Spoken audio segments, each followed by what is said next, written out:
그들은 그저 고시원 복도에서 한번 마주쳤을 뿐이라고 했습니다. 40대의 남성 이 씨는 20대 여성 김 씨를 보자마자 일방적인 호감을 가졌습니다. 연락처를 물었습니다. 여자는 거절했습니다. 그게 전부였습니다. 하지만 남자는 그 거절을 끝으로 받아들이지 않았습니다. 사건 당일 남자는 20대 여성 김 씨를 자신의 방으로 초대했습니다. 대화를 하던 중에 여자가 방을 나가려 하자 남자는 출입구를 막았습니다. 그리고 한 손으로 여성의 입을 틀어막고 강간을 시도했습니다. 여성은 살려주세요, 살려주세요. 를 외치며 완강하게 저항했습니다. 그 순간 남성은 여성의 목을 조르기 시작했습니다. 저항하던 팔다리가 서서히 힘이 빠져가기 시작했습니다. 여성은 그 자리에서 숨졌습니다. 그리고 남성은 이미 사망한 여성에게 입을 맞추고 옷을 벗겼습니다. 안녕하세요, 모리아티입니다. 오늘 다룰 사건은 영등포 고시원 강간 살인 사건입니다.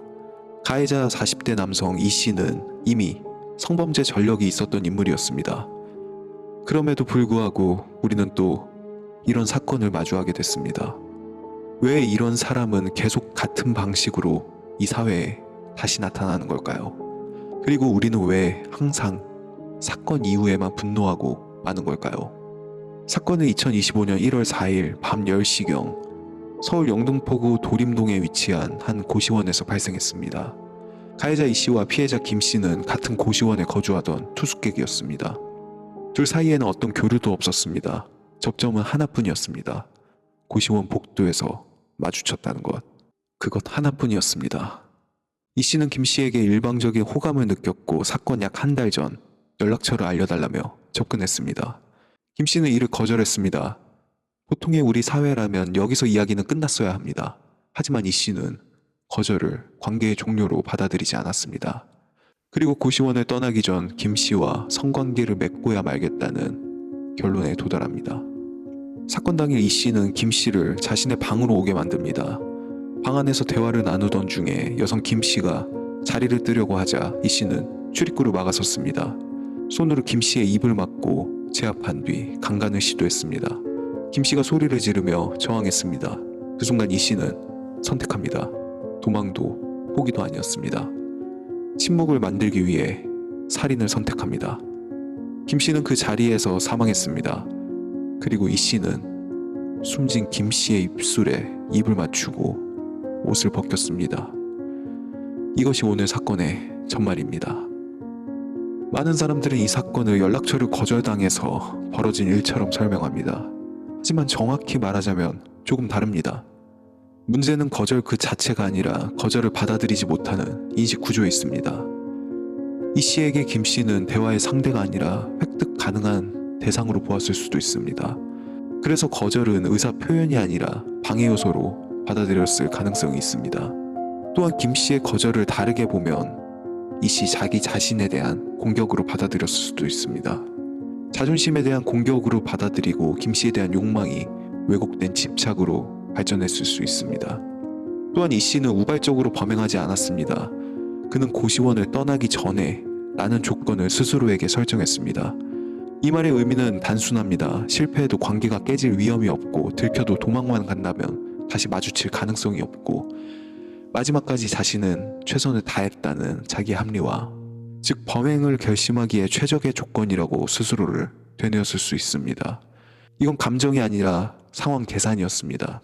분명 김 씨의 목표는 성관계였습니다. 그러나 이것이 왜 살인까지 발전하게 되었을까요?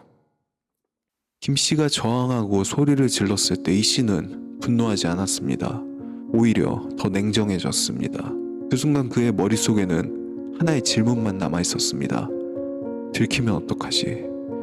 그에게 살인은 격정의 폭발이 아니라 범죄 실패를 막기 위한 수단으로 선택됐습니다. 이 부분이 매우 중요한 부분입니다. 이런 유형의 범죄자는 저항이 커질수록 폭력 수위를 낮추지 않습니다.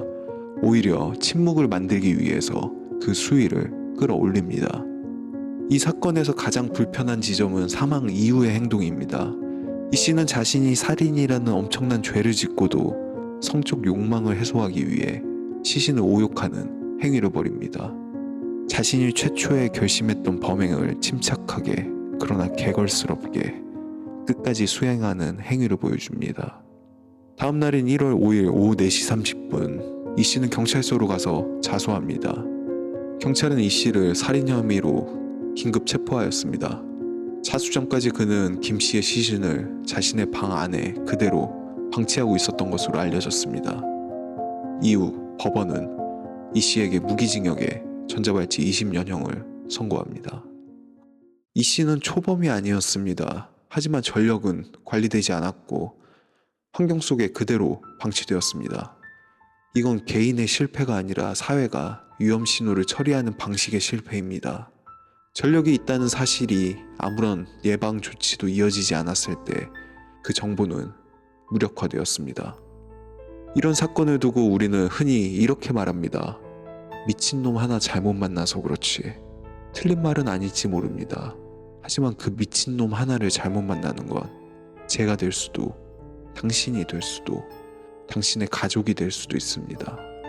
이 씨는 범죄 전력은 있지만 외관만 놓고 봤을 때 특별히 튀는 존재가 아니었습니다. 같은 건물에 살았고, 같은 복도를 걸었고, 같은 공간을 공유했습니다. 문제는 그가 그곳에 있었다는 게 아니라 그를 걸러낼 장치가 아무것도 없었다는 점입니다. 이 사건은 우리에게 이렇게 묻습니다. 다음에는 누가 그 복도를 지나게 될 것인가? 여러분의 생각을 댓글을 통해 말해주세요. 지금까지 오리아트였습니다.